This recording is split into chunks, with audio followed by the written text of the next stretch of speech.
Hi guys! For today's video ay tara samahan nyo kami ng mama ko na mag-grocery. Dito nga kami nag-grocery sa my Princetown kasi kompleto na rin dito. Before nga kami mag-grocery ay nilibre kami ni mama. First time nga to guys. Kasi hindi naman kami mayaman at hati-hati na lang kaming tatlo nito. Naku guys, yung in-order ni mama na halo-halo ay napakasarap talaga. May cheese pa nga sa taas. 10/10 nga yung ratings ko nito. After nga namin kumain ay nagsimula na nga si mamang mag-grocery. Ang una nga niyang kinuha ay asukal kasi nagbebenta kami. Share ko lang guys, yung mga binibenta namin ay turon, maruya at kamote. Kumuha na din ng sarsaya sauce si mama kasi gusto niya laging may sauce sa niluluto niya. Gaya ng adobo at iba pa. Kumuha na din si mama ng Energen kasi gusto ko yung Energen guys. Yun yung kadalasan kong tinitimpla tuwing umaga. Dalawa lang pala yung kinuha ni mama kasi nagtitipid kami.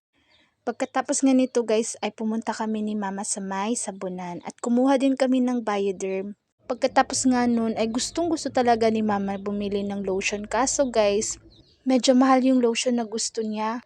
Kaya ang ending sa may cashier ay hindi namin tinuloy. Yan nga guys, kukonti lang talaga yung grocery namin kasi naka-budget yan.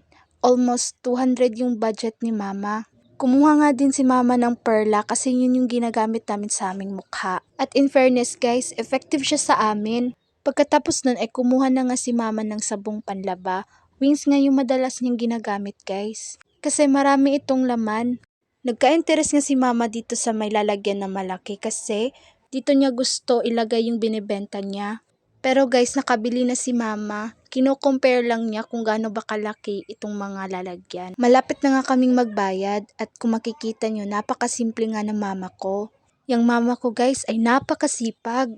Magbabayad na nga kami dito sa may cashier at talagang siniguro ni mama nakakasya ito sa budget namin. Ginawa ko nga itong vlog guys para ma-share ko naman sa inyo yung simpleng buhay namin. Every Sabado nga kami nag-grocery kasi yun yung sahod day ng papa ko. Yan nga guys, hindi sinali ang lotion. Nagbayad na rin si mama. Hanggang dito na lang guys. Sa susunod ulit. Bye!